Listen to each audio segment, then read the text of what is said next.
Welcome to double seven media. నేను మీ ఆదినారాయణ. నా video చూస్తున్న ప్రతి ఒక్కరూ లైక్ చేసి, షేర్ చేసి, కామెంట్ చేసి, అలాగే ఛానల్ను సబ్స్క్రైబ్ చేసుకోవాలని కోరుకుంటున్నాను.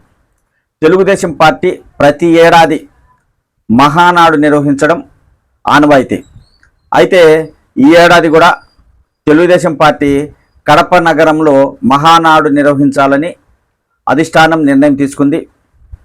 మహానాడు ఎక్కడ నిర్వహించాలో కూటమికి సంబంధించిన నాయకులు, మంత్రులు, ఎమ్మెల్యేలు స్థలాలను పరిశీలిస్తున్నారు. మహానాడు ఎక్కడ నిర్వహిస్తే బాగుంటుంది? దాదాపు 50,000 మందికి పైగా నాయకులు, కార్యకర్తలు ఉండేందుకు అనుకువగా ఉండే ప్రదేశాన్ని తెలుగుదేశం పార్టీ నాయకులు పరిశీలిస్తున్నారు. అయితే ఇక్కడే తెలుగుదేశం పార్టీ అధిష్టానానికి నాయకుల తీరు తలనొప్పిగా మారింది. మే నెలలో కడప నగరంలో మహానాడు నిర్వహించాలని తెలుగుదేశం పార్టీ అధిష్టానం నిర్ణయం తీసుకుంది. కాబట్టి ముఖ్యంగా ఉమ్మడి కడప జిల్లాకు చెందిన నాయకులు యాక్టివ్గా ఉండాలి. కార్యకర్తలను, మండల నాయకులను మహానాడుకు తరలించడానికి అన్ని రకాల సౌకర్యాలు కల్పించాల్సిన బాధ్యత ఉమ్మడి కడప జిల్లా నాయకులపై ఉంటుంది. ఉమ్మడి కడప జిల్లాతో పాటు రాయలసీమ పరిసర ప్రాంతాల నుంచి ఎక్కువగా మహానాడు కార్యక్రమానికి కార్యకర్తలు, నాయకులు వచ్చే అవకాశం ఉంటుంది. అయితే ఇక్కడే ఒక సిక్కు వచ్చి పడింది తెలుగుదేశం పార్టీ అధిష్టానానికి. అదేంటంటే ఉమ్మడి కడప జిల్లాలో చాలా నియోజకవర్గాల్లో నాయకుల మధ్య వర్గభేదాలు తారాస్థాయికి చేరాయి. చాలామంది నాయకులు ఒకరికొకరు సరిపోక, కార్యకర్తలకు న్యాయం జరగక కార్యకర్తలు ఇబ్బందులు పడుతున్నారు. ఏ నాయకునికి పని చేయాలనో తెలియక అధికారులు కూడా అవస్థలు పడుతున్నారు.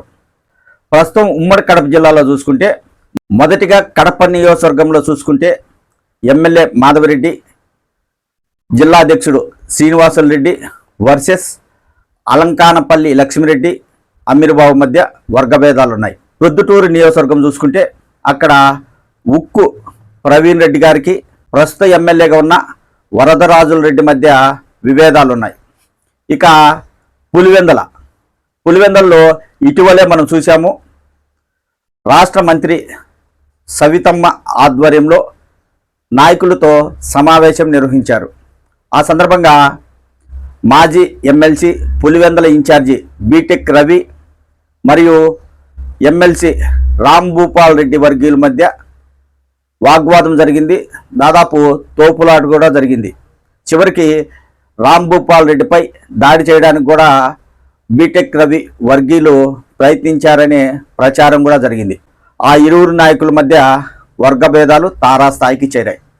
అక్కడ నుంచి రాయచోటి నియోజకవర్గానికి వస్తే సుగవాసి ప్రసాద్ బాబు, రాష్ట్ర రవాణా శాఖ మంత్రి మండిపల్లి రాంప్రసాద్ రెడ్డి మధ్య విభేదాలు తారాస్థాయికి చేరాయి.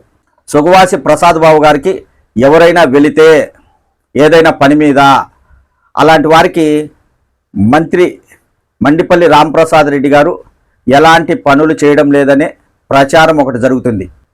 సుగవాసి ప్రసాద్ బాబు గారికి ఏ అధికారులు పలకకుండా, ఎవరు ఆయనకు పనులు చేయకుండా మంత్రి అడ్డుకుంటున్నారనే ప్రచారం జరుగుతుంది.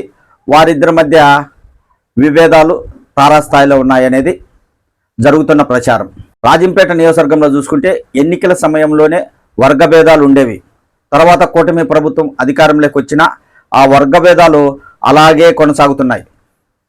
టీడీపీ ఎమ్మెల్యేగా పోటీ చేసి ఓడిపోయిన సుగవాసి సుబ్రహ్మణ్యం, అలాగే అన్నమయ్య జిల్లా పార్లమెంట్ అధ్యక్షుడిగా పనిచేస్తున్న జగన్మోహన్ రాజు, వీరిద్దరి మధ్య వర్గభేదాలు తారాస్థాయిలో ఉన్నాయి అనేది రాజంపేట నియోజకవర్గం అంతా తెలుసు.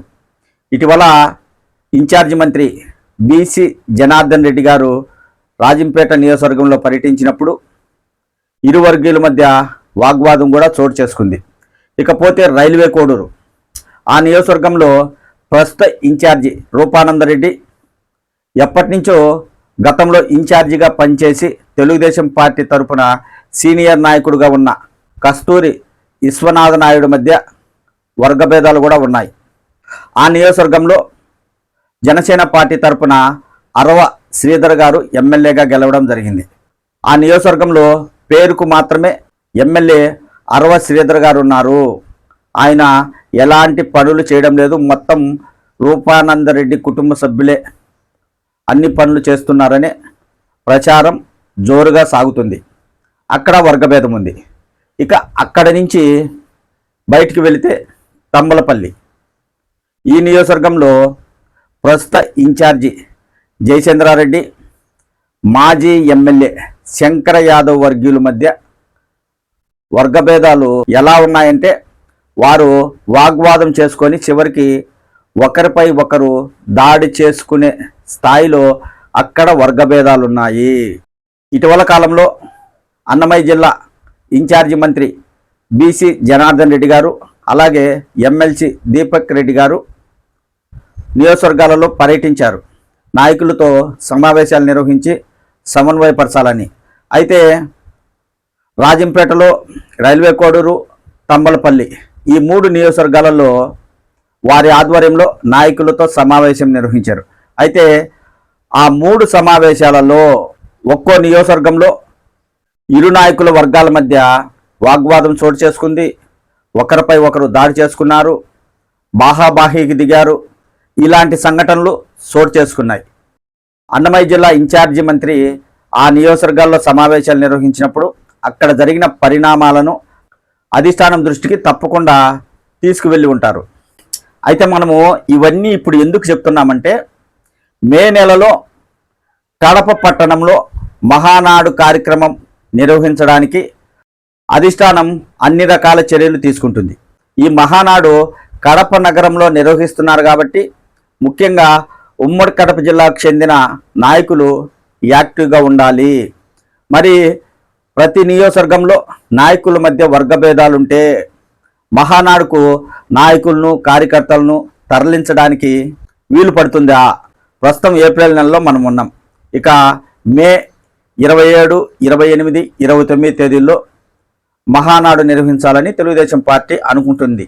అంటే దాదాపు నెల రోజులకు పైగా సమయం ఉంది. ఈ నెల రోజుల సమయంలోనే మంత్రులు కావచ్చు, ఎమ్మెల్యేలు కావచ్చు, కడప పట్టణంలో ఎక్కడ మహానాడు నిర్వహించాలి, ఎక్కడైతే బాగుంటుంది, ప్రజలకు కూడా ఇబ్బంది లేకుండా అనే ఆలోచనలో నాయకులు ముందుకు సాగుతున్నారు. అయితే ఇటు చూస్తే ఉమ్మడి కడప జిల్లాలో నాయకుల మధ్య వర్గభేదాలు ఎక్కువగా ఉన్నాయి. మరి తెలుగుదేశం పార్టీ అధిష్టానం ఏ నియోజకవర్గంలో అయితే వర్గభేదాలు ఉన్నాయో వారందరినీ పిలిపించి నాయకులందరూ సమన్వయంతో పని చేయాలి అని వారికి ఆదేశాలు ఇచ్చే అవకాశం ఉందా లేదా అనేది ఇప్పుడు ఒక చర్చ జరుగుతుంది. మహానాడు సమయానికల్లా ఉమ్మడి కడప జిల్లాలోని అన్ని నియోజకవర్గాలలో నాయకుల మధ్య వర్గభేదాలు లేకుండా అందరూ కలిసిమెలిసి మహానాడును విజయవంతం చేయడానికి కృషి చేయాలి. అలా కాకుండా ఇలాగే వర్గభేదాలుంటే మహానాడు కూడా విజయవంతమయ్యే అవకాశం తక్కువగా ఉంటుంది. తెలుగుదేశం పార్టీ అధిష్టానం పెద్దలు చొరవ చూపి నాయకుల మధ్య విభేదాలు లేకుండా సమన్వయపరిచేలా మహానాడులోగా చర్యలు తీసుకుంటారా లేదా అనేది తెలియాలి. లేదంటే ఇలాగే నాయకుల మధ్య వర్గభేదాలుంటే మహానాడు కూడా విజయవంతం కావడం అంత ఈజీ కాదు. ఉమ్మడి కడప జిల్లా నాయకులతో పాటు రాయలసీమలో ఉన్న అన్ని జిల్లాల నాయకులు ఒకటైతేనే మహానాడు విజయవంతమయ్యే అవకాశం ఉంటుంది.